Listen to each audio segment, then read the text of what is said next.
제목은 기도와 하나님의 영광이라는 제목으로 말씀을 증거합니다. 기독교 윤리실천운동 본부가 2년마다 한국교회의 사회적 신뢰도 여론조사를 실시하고 있습니다. 2022년 발표에 따르면 한국교회에 대한 신뢰도는 10년 동안 계속 낮아지고 있습니다. 타종교에 비해 기독교는 신뢰하는 종교로서의 긍정적인 답변이 10년 전에 26.1%에서 지금 2022년에 18.9%로 급격히 떨어졌습니다. 특히 30, 40대에서 한국교회에 대한 신뢰도가 낮아진 결과는 매우 가슴 아픈 그런 결과라고 할 수 있습니다. 젊은 세대에게 외면받는 교회는 미래가 없습니다. 그리고 가난한 성도들만 양산하는 그런 상황들이 될 것입니다. 한국교회가 다시 회복되기 위해서는 여러 사람이 여러 가지 담론들을 내놓고 있습니다.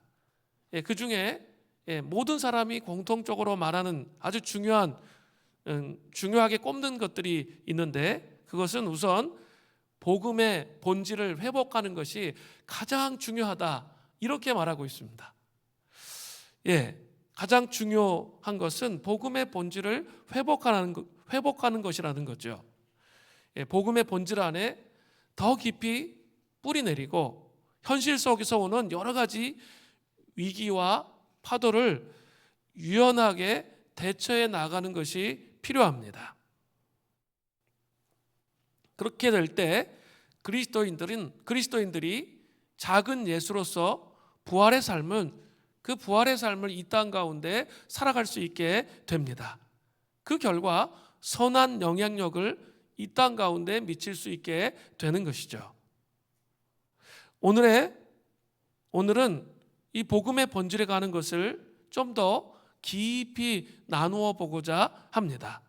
지난 금요 심야 기도회 때 부활을 살아내기 위해서는 생명의 떡이신 예수 그리스도를 먹는 것에 대해서 말씀을 전했습니다. 그 생명의 떡을 먹을 때 엠마오로 가는 두 제자들의 눈이 밝아진 것처럼 영적인 눈이 열리고 새로운 삶을 살아갈 수 있다, 이렇게 말씀을 드렸습니다. 부활을 살아내기 위해서는 생명의 떡을 먹는 것이 아주 중요합니다. 그리고 또 오늘 출애굽기 이 본문에 또 중요한 본질적인 것이 있는데, 기도와 하나님의 영광에 대한 깊은 묵상과 이해를 할 때 다시 복음의 본질 안으로 들어갈 수 있고 부활의 영광을 경험함을 통해 세상에 선포하는 자의 삶을 살아갈 수 있게 되는 것입니다. 그렇기 때문에 오늘 기도와 하나님의 영광을 살피려고 해요. 아주 복음의 본질적인 부분 중에 한 부분이라는 거죠. 자, 그러면 먼저 기도에 대한 정의를 살펴보겠습니다. 기도에 대한 정의는 다양하게 내릴 수 있습니다. 그리고 사람마다 다 정의를 다르게 할 수 있습니다. 그런데 저는 기도에 대한 정의를 이렇게 말하고 싶습니다.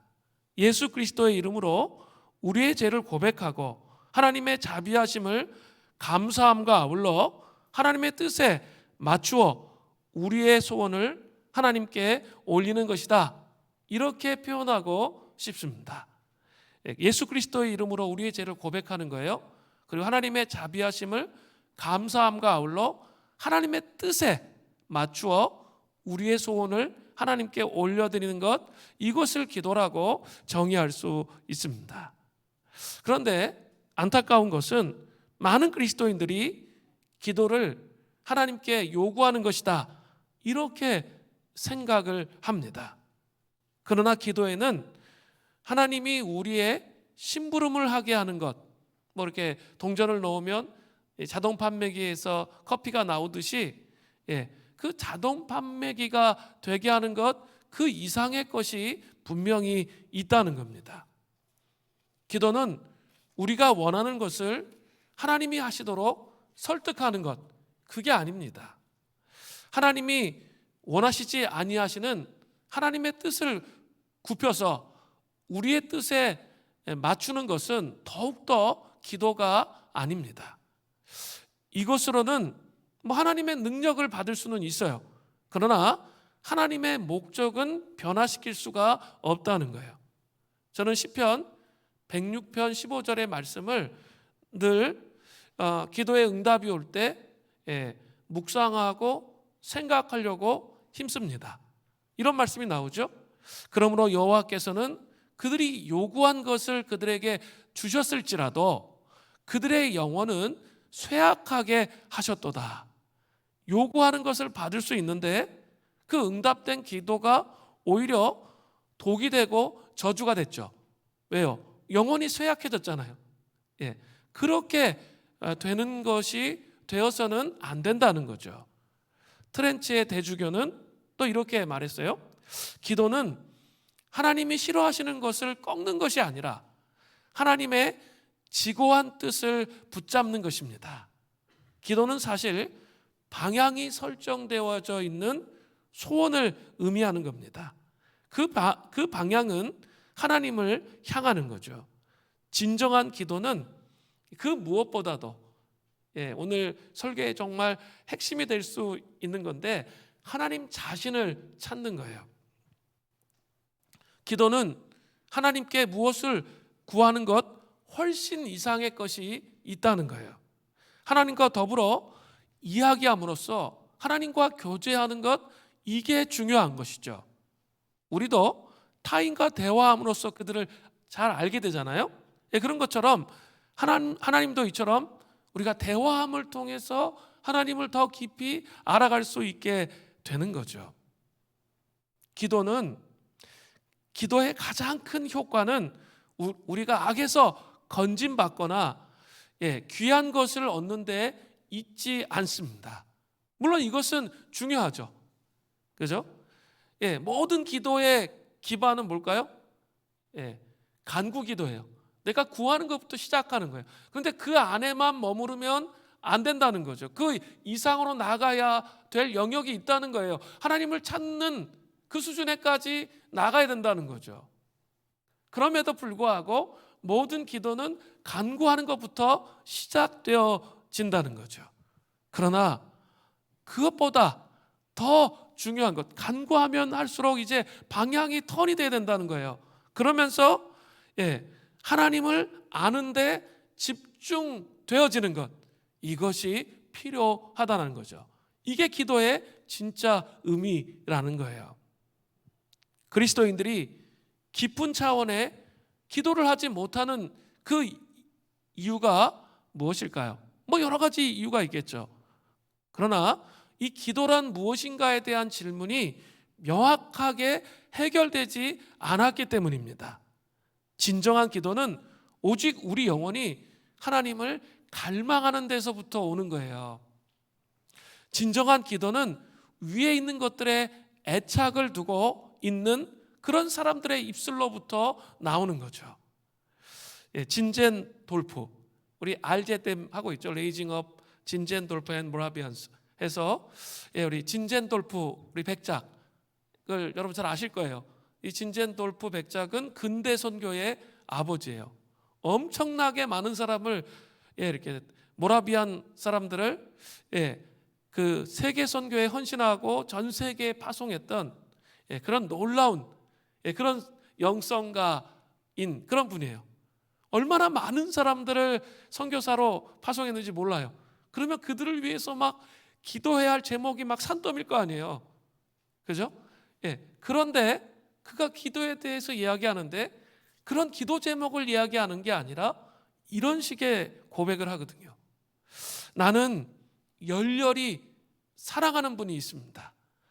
그분은 하나님 한 분뿐입니다.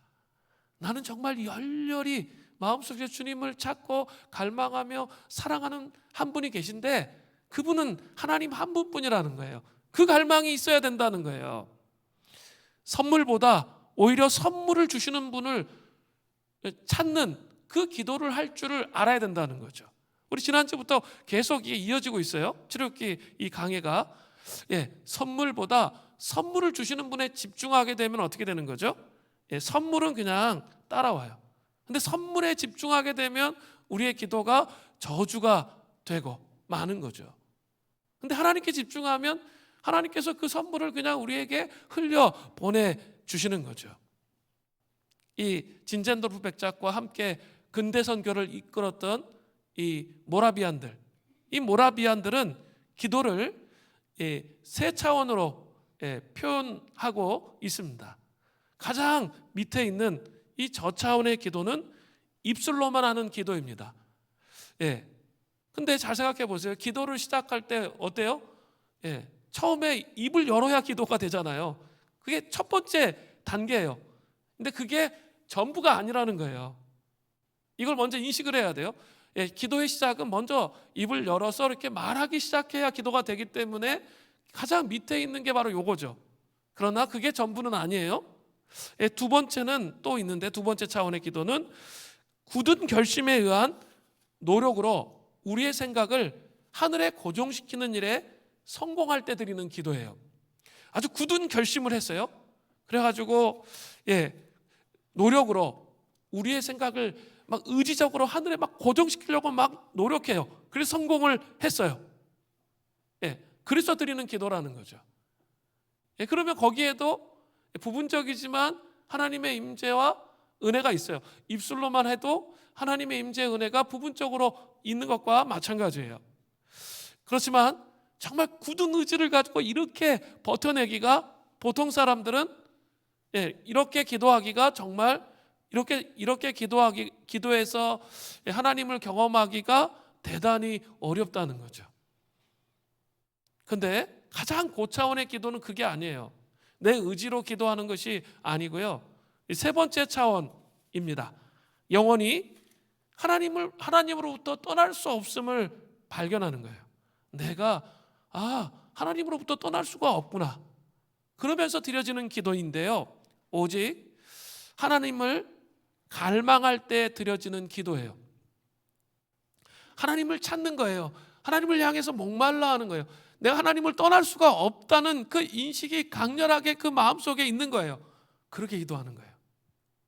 제가 이렇게 금요심야 기도회 때 보니까 부르짖는 기도 하는 거 되게 중요하죠. 그런데 제가 늘 말씀드리고 있어요. 말씀을 보는 것도 마찬가지고 기도하는 것도 어떤 그냥 틀에 익숙해져 버리면, 갈망이 사라져 버리면 형식만 남아요. 부르짖는 기도도 얼마든지 갈망 없이 형식적으로 할 수 있어요. 그리고 자기에게 집중된 기도를 할 수 있어요. 하나님께 집중하는 게 아니라, 갈망이라는 것은 하나님께 집중하는 거거든요. 그런데 자기에게 집중되어 있는 거죠. 그러면 기도가 하늘로 올라가지 않습니다. 제가 이번 금요심야 기도회 때 그런 말씀을 드렸어요. 기도하는데 이렇게 다 자기에게 너무 막 집중하시는 거예요. 그러면 내가 습관적으로 부르짖어 기도해도 기도가 안 돼요. 하늘에 닿지가 않는다는 거죠. 마음의 태도가 중요한 거예요.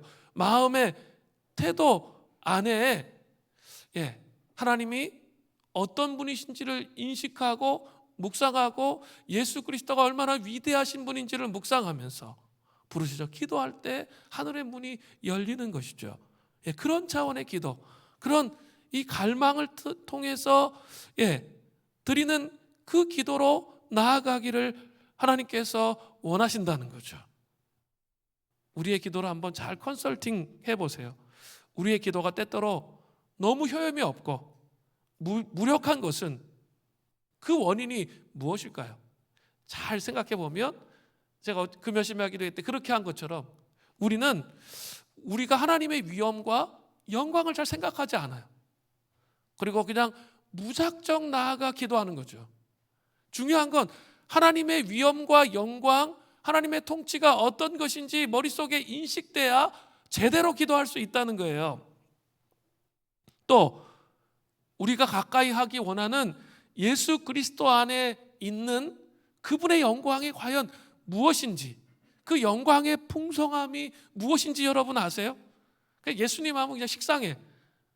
이거는 깊이 그 예수 그리스도가 어떤 분이신지에 대한 그 영광의 풍성을 묵상한 것이 없기 때문에 그런 거예요. 그러면 기도는 깊은 차원으로 나아갈 수가 없게 되는 것이죠. 우리는 이 하나님을 최우선적으로 생각해야 돼요. 그리고 그분을 갈망해야 돼요. 이런 갈망의 단계로 나아가기 위해 중요한 게 있어요. 이 갈망의 단계로 나아가기 위해 중요한 것은 바로 하나님의 영광을 보기 원하는 간절한 마음이 있어야 돼요. 자, 하나님의 영광을 보기를 원하는 간절한 마음이 있어야 됩니다. 오늘 본문의 말씀은 출애굽기의 하이라이트라고 저는 보여집니다. 그리고 제가 이 출애굽기 말씀 중에서 가장 좋아하는 말씀이 이 부분이에요. 이 부분. 오늘 전하려고 하는 이 부분이에요. 그리고 이 부분은 아주 독특하고 특이해요. 그런데 이 말씀을 통해서 우리가 하나님의 영광을 사모하는 공동체가 되기를 간절히 바랍니다. 자, 좀 본문으로 들어가 볼게요. 오늘 본문의 앞의 내용은 금송아지 우상을 숭배했던 이스라엘 백성들이 진심으로 회개하면서 나아가는 내용이 나타납니다. 하나님께서 기도의 응답을 주셔서 가나안 땅을 정복하게 하시겠다고 말씀하셨지만 동행하시지는 않겠다고 말씀하셨어요. 2절에 가나안 땅을 너희들이 정복할 텐데 나는 가지 않을 거야. 그럼 내 사자를 보내시겠다고 말씀하십니다. 그러면서 동행을 하시지 않겠다고 말씀하신 거죠. 왜 동행을 거부하셨습니까? 그것은 이스라엘 백성들이 목이 곧은 백성이에요. 그래서 또다시 우상 숭배를 저질러서 하나님 앞에 멸절당할까 봐 하나님께서 염려하셨던 것이죠. 이러한 재앙의 말씀, 이 준엄한 심판의 말씀을 이스라엘 백성들이 들었어요. 그리고 어떻게 했습니까? 우상 숭배에 썼던 이 단장품들을 제거하고 철저히 하나님께로 돌이키는 회개를 했습니다. 우리 지난주에 말씀이 그거였죠. 그리고 나서 모세는 하나님 앞에 또다시 나아가서 필사적으로 이스라엘 백성들을 위해서 기도하는 거죠. 자, 보세요. 출애굽기 33장 13절에 내가 참으로 주의 목전에 은총을 입었사오면 원하건대 주의 길을 내게 보이사 내게 주를 알리소서. 나로 주의 목전에 은총을 입게 하시며 이 족속을 주의 백성으로 여기소서. 자, 이 목숨을 건 중보 기도를 하나님께서 들으셨어요. 그리고 그 중보 기도에 대해서 기도의 응답을 약속하시고 동행을 약속하셨습니다. 그러면서 하나님께서 모세에게 이렇게 말씀하세요. 출애굽기 33장 17절에 보세요. 바로 오늘 본문 바로 앞의 내용이에요. 여호와께서 모세에게 이르시되 내가 말하는 이 일도 내가 하리니 너는 내 목전에 은총을 입었고 내가 이름으로도 너를 알미니라. 하나님께서는 모세의 목숨을 건 중보 기도에 다 응답해 주셨어요. 이 일도 내가 하리니 같이 가겠다는 거예요. 동행하겠다는 거예요. 이스라엘 백성들과 가나안 땅에 같이 가시겠다는 거죠. 그리고 한 가지를 더 붙이세요. 내가 이름으로도 너를 알미니라.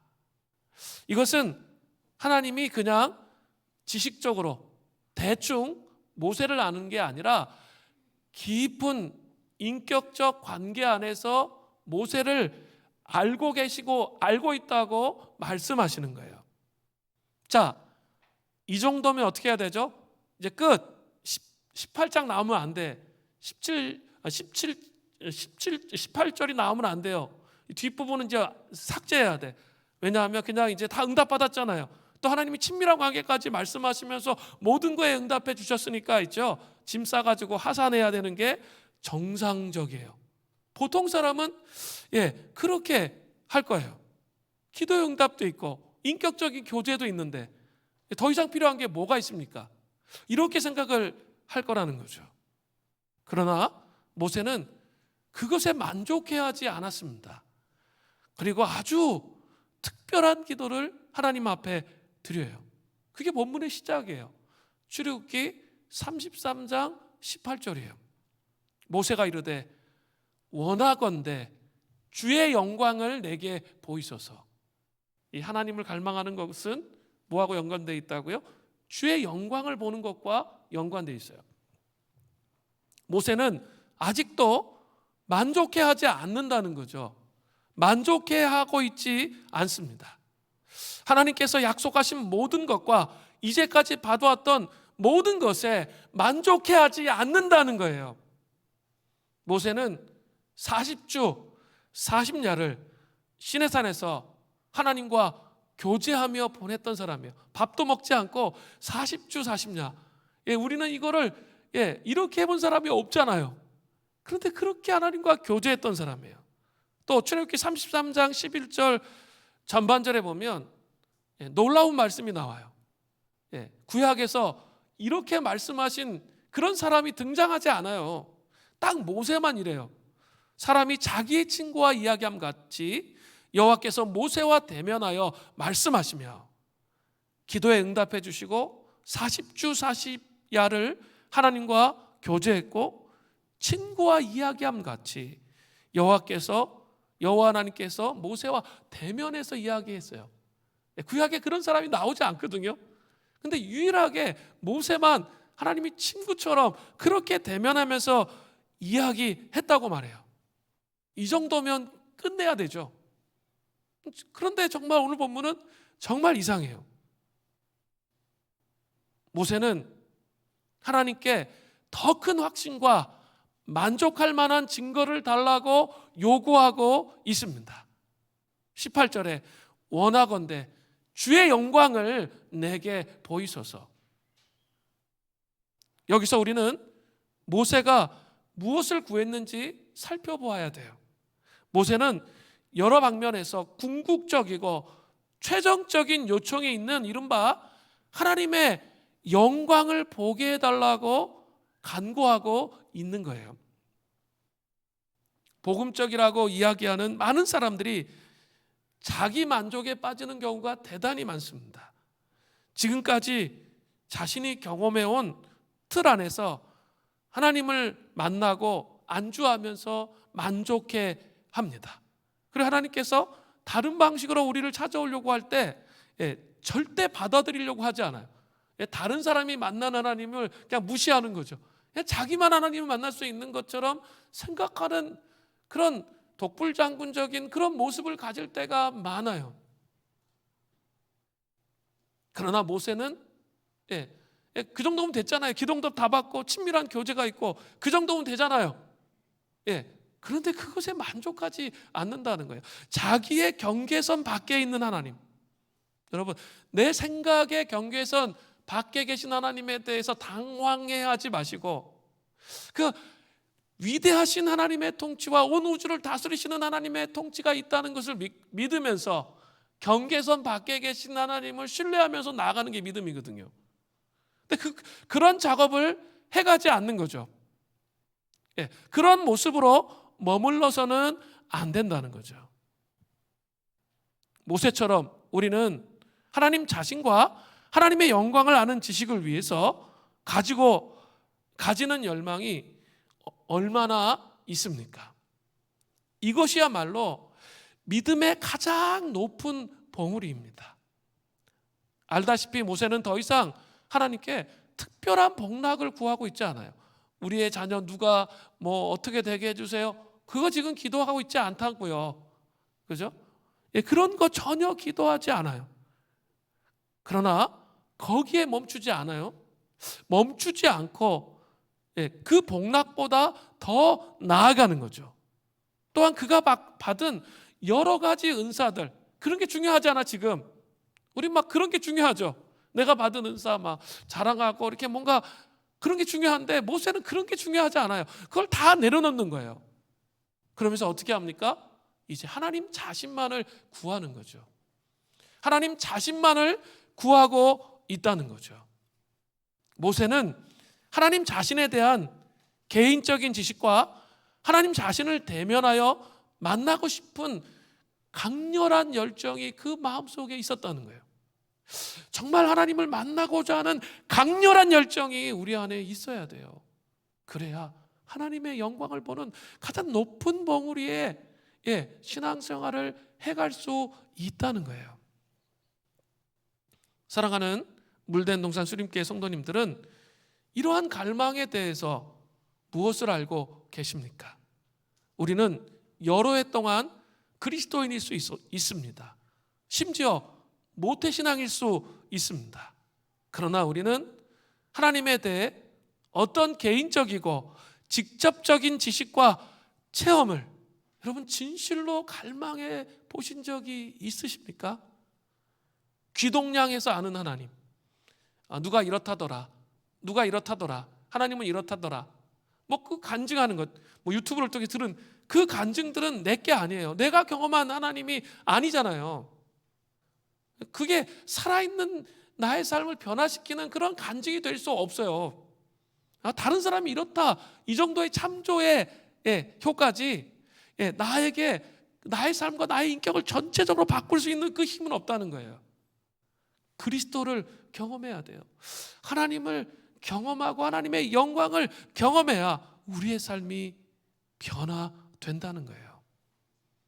물된 동산 수림교회에 속한 모든 성도님들이 이렇게 하나님을 아는 지식으로 가득 채워지기를 여러분 소원해 보신 적이 있으십니까? 그 어떤 것이 아닌 그냥 하나님을 아는 지식으로 예수 그리스도를 정말 깊이 존재 중심에 알아서 변화되는 은혜와 은총이 있기를 진실로 갈망해 보신 적이 있습니까? 이제 거리두기가 모두 해제되었습니다. 이제 다시 우리가 소그룹을 할 수 있는 그런 시간들이 지금 다가왔습니다. 그래서 이제 제가 안식월을 가 있는 동안에 우리 동산지기들하고 이제 의논을 했는데, 의논한 것들은 뭐냐면 이제 대면으로 한 달에 2번, 우리 지금 2번 소그룹 하고 있죠. 만나서 예배 끝난 다음에 소그룹을 했으면 좋겠다, 이런 정리를 좀 했어요. 그리고 그 주에는 3개월 동안 김밥을 드리는 거로, 김밥을 드려서 각자 이제 교회 살 필요 없고 나가서 하시면 되죠. 집을 가든 뭐 이렇게 하면서 다시 소그룹을 좀 하게 될 거예요. 가정 소그룹을 다시 하게 될 텐데, 그런데 이제 이 소그룹을 시작하면서 정말 중요한 게 뭘까요?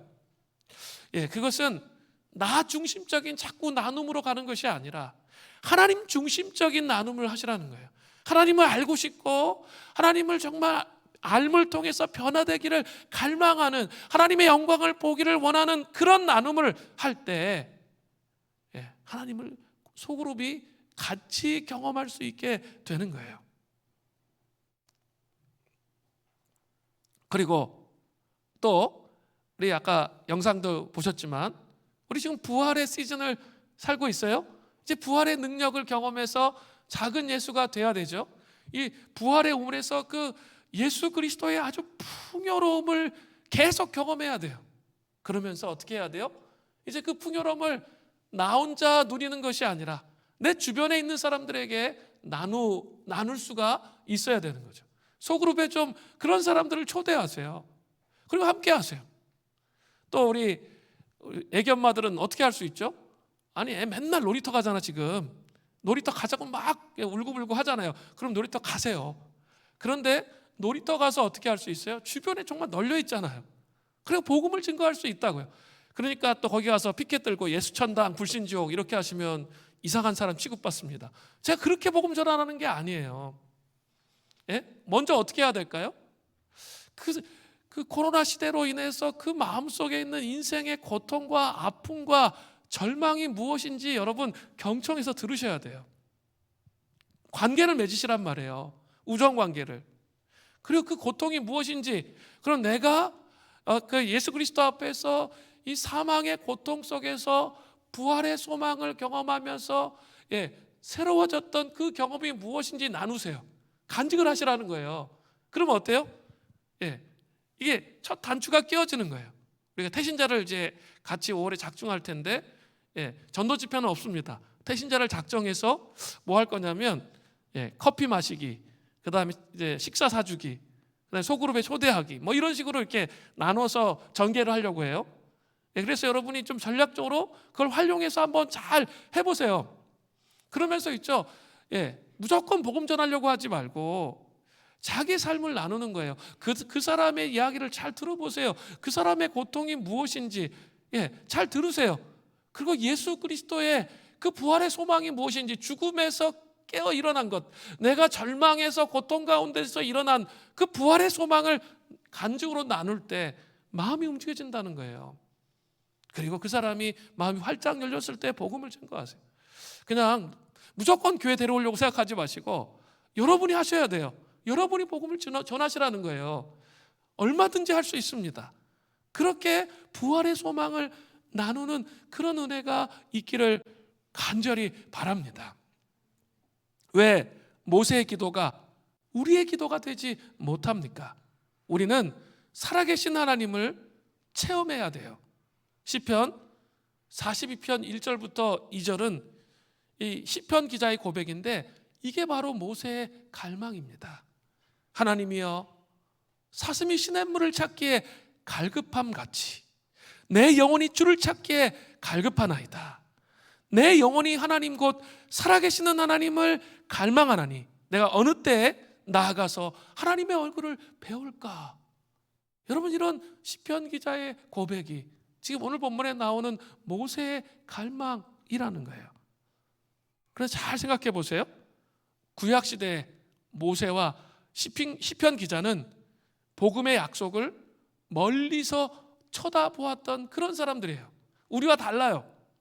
히브리서 11장 39절부터 40절에 잘 나타나요. 이 사람들은 다 믿음으로 말미암아 증거를 받았으나 약속된 것을 받지 못하였으니, 믿음으로 말미암아 증거는 받았는데 약속된 것은 받지 못했다는 거예요. 이는 하나님이 우리를 위하여 더 좋은 것을, 신약시대의 성도인 우리를 위해 더 좋은 것을 예비하셨은즉 우리가 아니면 그들이 온전함을 이루지 못하게 하려 하심이라. 우리가 아니면 그들은 온전함을 이룰 수가 없어요. 사랑하는 성도 여러분, 저와 여러분은 지금 신약시대를 살고 있습니다. 우리는 메시아가 올 것을 내다보고 있는 그런 사람들이 아니에요. 갈보리를 내다보고 있는 그런 사람들이 아니고요, 뒤돌아보고 있는 사람들이에요. 뒤돌아보고 있는 사람들. 신약에는 모든 것이 다 펼쳐져 있다는 거죠. 성육신하신 예수님이 십자가에 죽으시고 부활하셨습니다. 그리고 예수님의 영이신 성령님께서 오셔서 우리를 위대한 하나님의 영광으로 초대하신다는 거죠. 이거에 대한 감동이 있어야 돼요. 구약시대 그 감동과 비교할 수 없는 그 영광스러움이 우리에게 있다는 거죠. 사랑하는 성도 여러분, 사순절 기간에 우리 함께 금식했잖아요. 근데 이번에는 어떤 목표를 놓고, 임직식을 놓고 뭐 한 주간 우리 금식 기도하듯이 그런 식으로 기도하지 않았어요. 수련회 가기 위해서 40일 동안 기도하지 않았어요. 순수한 동기로 하나님을 더 알기 원하는 그런 마음으로 갈망하면서 기도했기 때문에 어쩌면 제가 안식월을 가 있는 이 3개월 동안은 부흥의 기초석을 놓을 수 있는 그런 시간이 될 수 있을 것이다. 제가 그렇게 말하잖아요. 하나님의 영광을 볼 수 있는 기반, 이 같은 말이거든요. 하나님의 영광을 볼 수 있는 그 기반을 놓을 수 있는 시간이 이 시즌이 될 수 있을 것이다 생각하는 거예요. 왜냐하면 우리가 순수하게 그 어떤 목적도 없이 정말 하나님을 알기를 원해서, 저는 정말 제 목회 여정에서 수련회 놓고 40일 금식은 정말 많이 했지만, 아침 금식 40일은 했지만, 이렇게 아무것도 없이 내가 오직 예수 그리스도 집중해서 그렇게 금식했던 적은 그렇게 많지 않아요. 근데 그런 금식을 하면서 깨닫게 된 것은, 그렇구나, 우리가 다른 걸 집중하지 아니하고 오직 예수 그리스도를 더 알기 위해서 금식했기 때문에 하나님의 영광을 볼 수 있는 순수한 기반과 동기가 세워진 것이구나 라는 것을 인식하게 되었습니다. 그래서 여러분 함께 갈망하며 함께 자꾸 바라볼 수 있어야 돼요. 자, 하나님의 영광을 보기 원하는 모세의 갈망과 기도에 하나님께서 드디어 이제 어떻게 하세요? 응답하세요. 이제 성경에 나타나는 수많은 구절 중에 가장 독특하고 특이한 내용이 오늘 본문에 나타나요.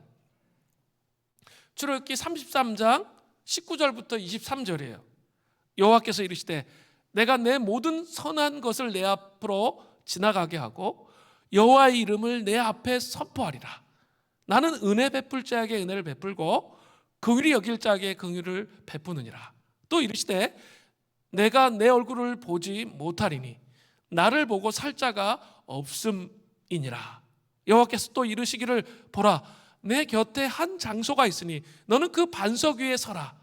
내 영광이 지나갈 때에 내가 너를 반석 틈에 두고 내가 지나도록 내 손으로 너를 덮었다가 손을 거두리니 내가 내 등을 볼 것이요 얼굴은 보지 못하리라.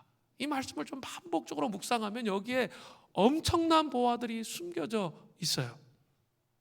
20절에 하나님께서 모세에게 또 이르시되 내가 내 얼굴을 보지 못하리니 나를 보고 살 자가 없음이니라 라고 그렇게 말씀하셨어요. 또 23절에 보면 손을 거두리니 내가 내 등을 볼 것이요 얼굴을 보지 못하리라. 자, 우리는 여기서 아주 궁극적인 신비와 마주치게 되는 거죠. 모세의 기도에 대한 응답이 주어졌어요. 그러나 부분적인 방식으로 주어졌습니다. 왜냐하면 20절에 나를 보고 살 자가 없다라고 말씀하셨기 때문입니다. 다른 말로 하면 하나님의 영광을 100% 완전히 보면 죄 많은 인간의 육체는 견딜 수가 없어요. 그래서 그 자리에서 즉사하게 되는 거죠. 그만큼 하나님께서 거룩하신 영광을 갖고 계신 그런 분이시라는 것을 보여주고 있는 거예요. 모세는 자기가 구하고 있는 것을 아주 확실하게 인식하고 있지 못했습니다. 하나님께서 그를 교정해 주시고 가르쳐 주시는 거죠. 하나님께서는 그 일을 자비롭고 인자하게 가능한 것과 가능하지 않은 것을 정확하게 말씀해 주십니다. 그리고 하나님의 영광을 언뜻 보여주시겠다고 말씀하시는 거예요. 23절에 등을 볼 거라고 돼 있죠. 근데 하나님께서 등을 보여주시기 전에 어떻게 하세요? 일단 모세를 반석의 틈 가운데 숨기죠. 그 다음에 하나님의 얼굴 혹시라도 볼까 봐 어떻게 하세요? 손으로 모세를 덮었어요. 그죠? 그리고 지나가시는 거죠. 그러면서 등을 보도록 그렇게 해 주셨다는 거죠. 성경 속에 하나님의 영광을 언뜻 본 사람들이 있습니다. 이사야와 사도 요한입니다. 그들의 반응은 어떠했습니까? 이사야서 6장 5절을 보면 이사야의 반응이 나옵니다. 그때 내가 말하되 화로다 나여 망하게 되었도다. 나는 입술이 부정한 백성 중에 거주하면서 만군의 여호와이신 왕을 배웠음이로다 하였더라. 이사야의 첫마디, 이사야의 소명장 6장에서 하나님을 처음 접촉한 이사야가 한 첫마디가 뭡니까? 화로다 내가 망하게 되었다. 나는 입술이 부정한 죄가 많은 백성 가운데 거하면서 만군의 왕이신 여호와 하나님을 보았기 때문에 난 죽었다. 이렇게 고백하잖아요. 또 요한계시록 1장 17절에 보면 사도 요한도 이런 고백을 해요. 내가 볼 때 그의 발 앞에 엎드려져 죽은 자 같이 되매 그가 오른손을 내게 얹어 이르시되 두려워하지 말라. 나는 처음이요 마지막이나. 자, 어떻게 됐습니까? 죽은 자처럼 됐다는 거예요. 자기의 죄 때문에 자기의 죄악 때문에 죽은 자처럼 하나님 앞에 꿇어 엎드려져 있었던 것을 볼 수 있어요. 자, 제가 질문을 던지겠습니다. 우리는 어찌해서 이러한 체험을 하지 못하는 것일까요? 어찌해서 우리는 하나님의 위엄과 능력을 우리 수준으로 끌어내려 원망하고 불평하기 바쁜 그런 신앙생활을 할까요? 잘 생각해 보세요. 우린 너무나도 자기 안에 갇혀서 자꾸 하나님을 우리 수준으로 자꾸 끌어내리는 거죠. 하나님 온 우주의 통치자세요. 그리고 정말 거룩하고 흠이 없으신 그런 분이시란 말이에요. 그런데 신앙생활을 하다 보면 자기 수준의 한계 속에 갇혀가지고 신앙생활을 하다 보면 하나님을 자기 수준으로 낮춰버려요. 그리고 하나님을 아주 무기력하신 분으로 낮춰버리고, 그리고 하나님에 대해서 원망하고 불평하고 불만하며 그렇게 살아가는 게 너무 많다는 거죠. 하나님의 영광에 대해서 아는 지식이 우리에게 많지 않기 때문입니다. 하나님의 영광 앞에서 화로다 내가 내 죄 때문에 망하게 되었다고 왜 고백하지 못합니까? 자기 죄의 문제를 가지고 하나님의 존전 앞에 서지 못해 얼굴이 창백해지고 죄를 고백하는 역사가 왜 우리 가운데 일어나지 않는 걸까요? 그렇게 물으셔야 돼요. 그렇게 질문을 던져야 돼요. 너무나 익숙한 패턴으로 금요 심야기도 때 기도회를 딱 시작하는데 너무나 익숙한 패턴으로 하나님께 아무 생각 없이 부르짖는 거죠. 그러면 하늘의 문을 열 수가 없어요. 아무리 기도해도 무기력해. 그 왜 그럴까요? 예수 그리스도의 풍요로움과 하나님의 영광에 대한 아는 지식이 없기 때문에 그런 거예요. 그렇기 때문에 자기 안에서 갇힌 기도를 하는 거죠.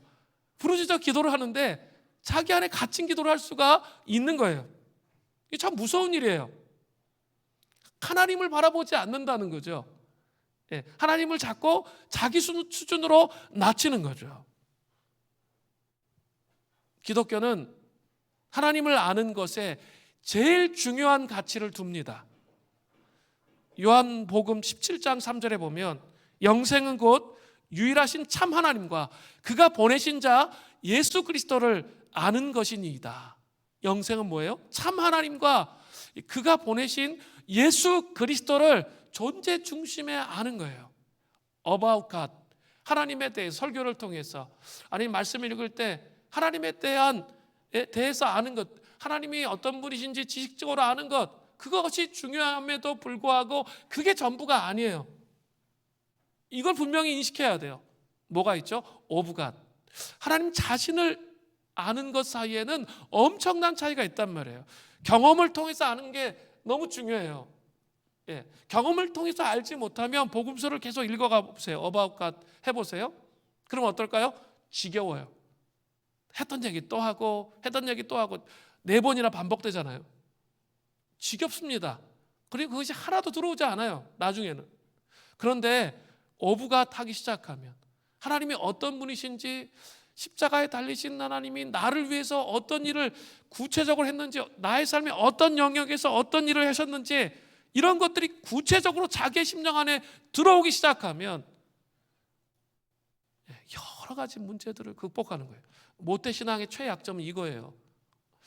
어바웃갓 하고 있는 거죠. 오브갓을 하지 않았어요. 자기만의 하나님을 경험하지 않은 거예요. 그래서 그 십자가 하면 감동이 없는 거예요. 나의 이 공황장애와 고통, 이 사망의 절망, 도무지 이것에서 빠져나올 수 없다고 생각했는데 이 부활하신 주님이 나의 삶 속에 찾아오셔서 나를 건져주신 그 경험이 있으면 어떨까요? 완전히 다르죠. 십자가 할 때 감격의 눈물이 흐를 거예요. 그죠? 근데 이게 그냥 어바웃 같으면서 그냥 어렸을 때 들었던 동화 속의 이야기 이렇게 돼버리면 아무 변화가 없는 거예요. 복음은 현재로 이게 경험되는 거예요. 옛날부터 들었던 것이 전혀 새로운 각도로 이해되고 인식되고 나의 삶에 적용되는 거예요. 그때 변화가 일어난다는 거죠. 교회사 속에서 하나님을 추구했던 하나님의 사람들에게 끊임없이 일어난 일이 하나님의 영광을 경험하는 일이었어요. 예. 교회사 안에 보면 이렇게 늘 부흥의 시기로 갔던 게 아니에요.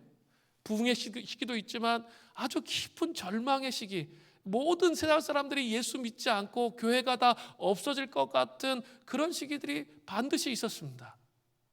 예. 그럴 때마다 정말 재밌는 것은 뭐냐면 위대한 하나님의 사람들을 일으키세요. 근데 그 하나님의 사람을 일으키실 때 하나님이 어떻게 하세요? 하나님의 영광을 그들에게 보여주시는 거죠. 하나님의 영광이 어떤 것인지 존재적으로 깊이 깨닫게 하세요. 그러면 그 사람이 그 영광을 보고 깨어 일어나요. 그래서 대각성운동을 일으키면서 교회들이 회복되고 새로워지는 그런 역사로 갔던 게 교회사의 증언이에요. 미국의 절망의 시대에 영적 각성, 대부흥 운동을 일으켰던 조나단 에드워즈의 간증입니다. 1737년 어느 날 건강을 위해서 숲으로 말을 타고 나가 한적한 곳에 이르러 말에서 내려 평소 하던 대로 산책하면서 묵상과 기도를 하고 있을 때였습니다. 조나단 에드워즈는 아주 매우 특별한 환상을 보았습니다. 그것은 하나님의 아들의 영광이었어요. 하나님의 아들의 영광. 인자 되신 그리스도께서 말로 할 수 없는 그 위대한 모습, 그 위대한 모습으로 서 계신 거예요. 그리고 모든 자신의 생각과 뜻을 삼켜버리시기에 충분한 그런 위대한 모습으로 나신 거예요. 우리도 예수 믿는다고 하지만 자기 생각과 자기 뜻이 많잖아요. 그죠? 그래서 그게 잘 안 바뀌니까 내가 어렵잖아요. 근데 하나님의 그 영광, 하나님의 영광이 그리스도의 얼굴 안에 나타나는데 그 얼굴을 바라보는 순간 자기의 생각과 자기의 뜻이 한순간에 다 삼켜버려진 것이죠. 그리고 이 경험은 1시간 동안 지속되었습니다. 그 시간 동안 조나단 에드워즈는 완전히 압도당했고 눈물이 강을 이루었고 큰 소리로 흐느껴 울었다고 합니다.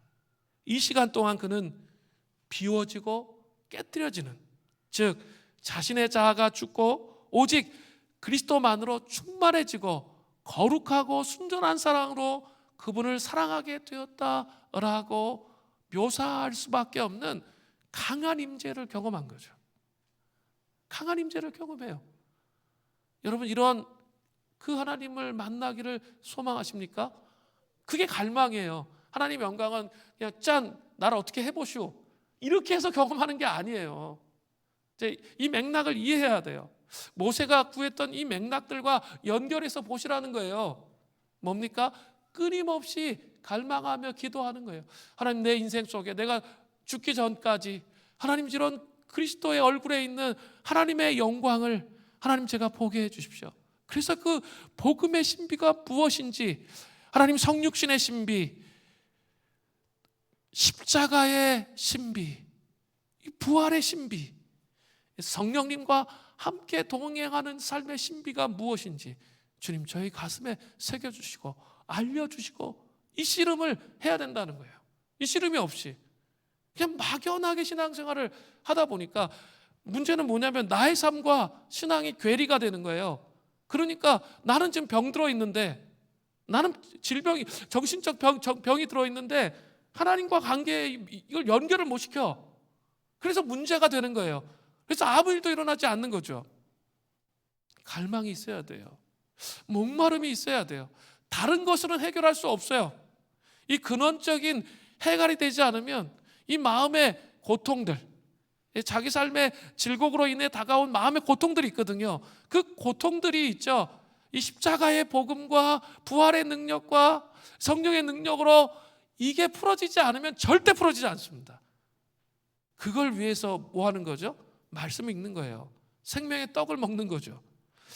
생명의 떡을 먹을 때 자기 안에 고통들이 풀어지는 경험을 해야 돼요. 하나님을 정말 경외함으로 갈망함으로 읽을 때 자기 인생에 그 상처들 있잖아요. 아직 풀어지지 않는 매듭들, 상한 심령들.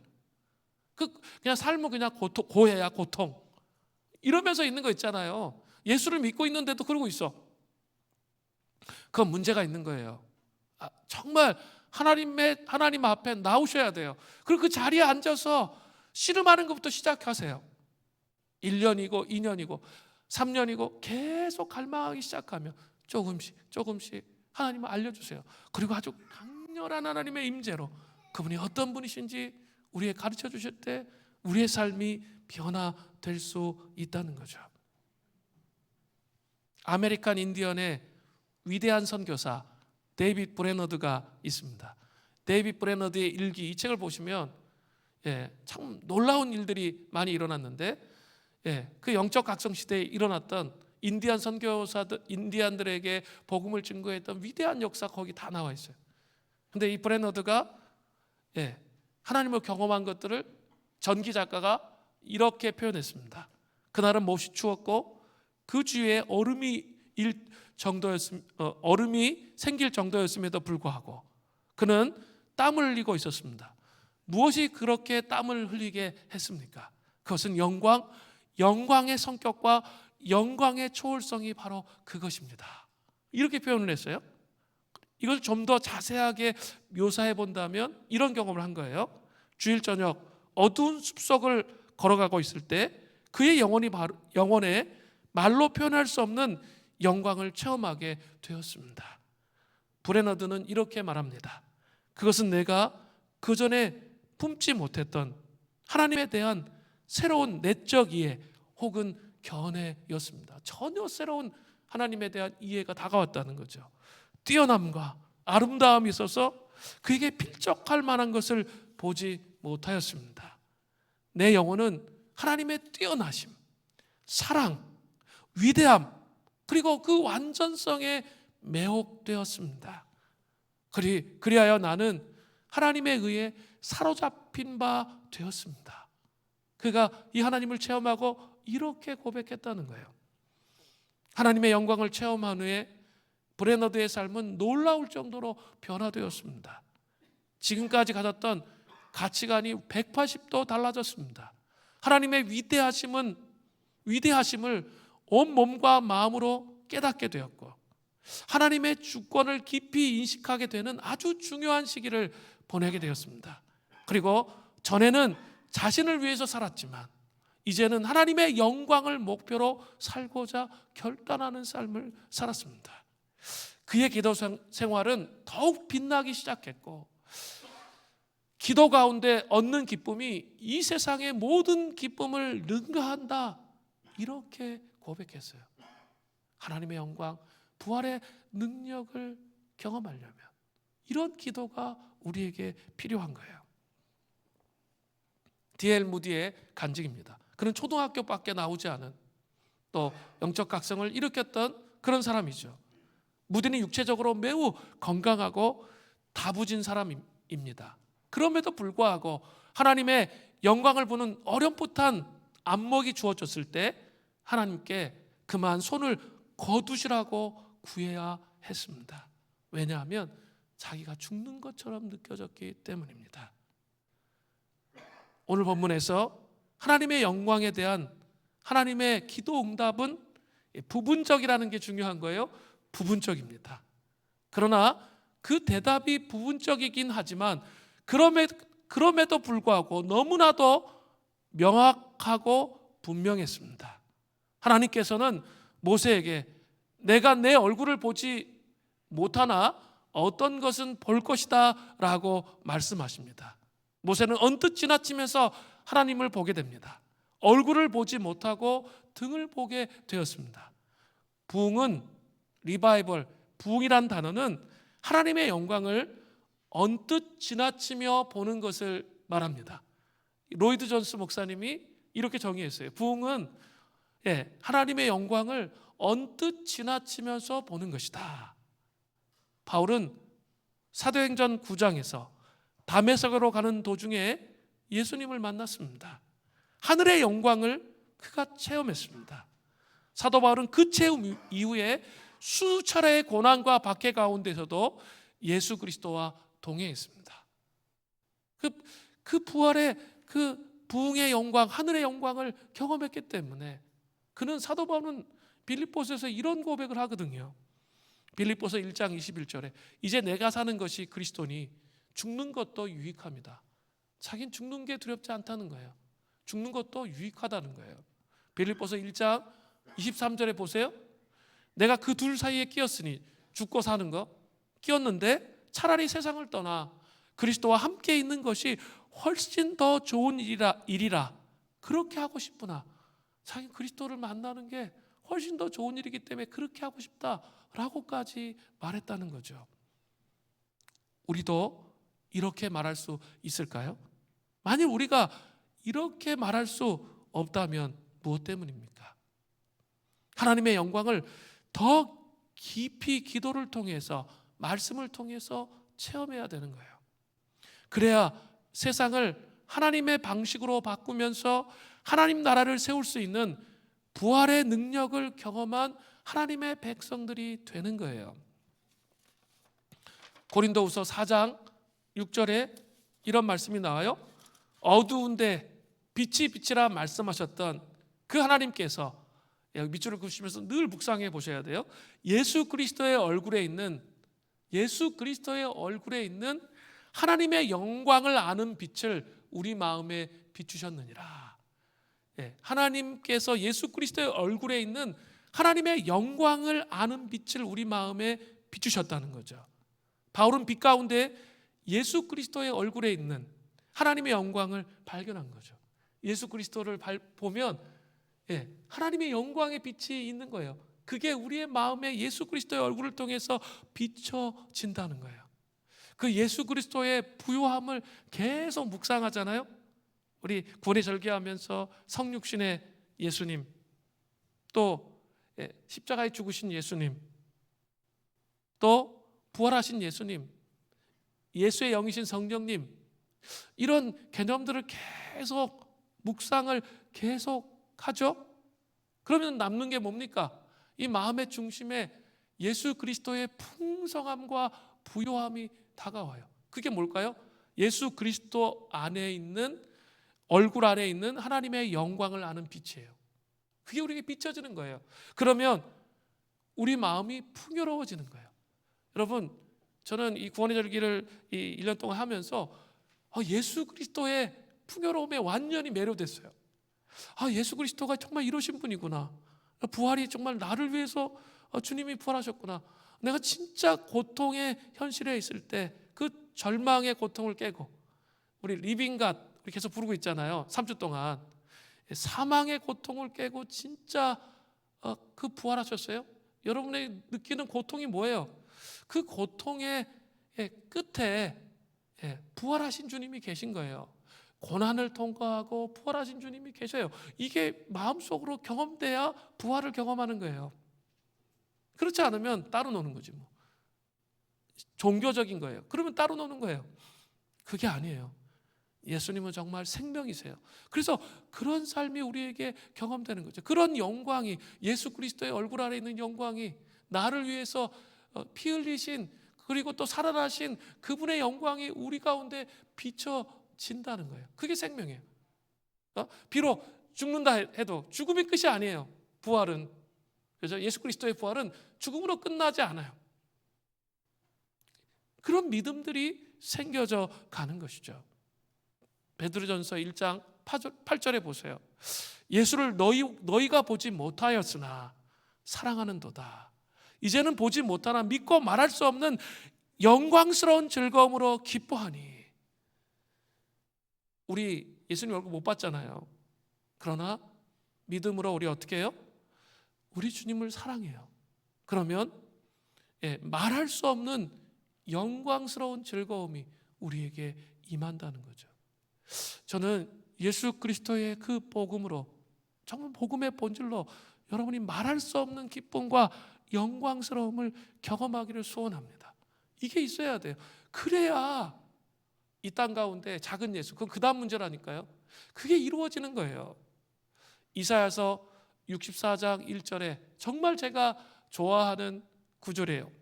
원하건대 주는 하늘을 가르고 강림하시고 주 앞에 산들이 진동하기를, 주님이 우리 가운데 강림하시도록 날마다 기도로 싸워가는 은혜가 있기를 간절히 바랍니다.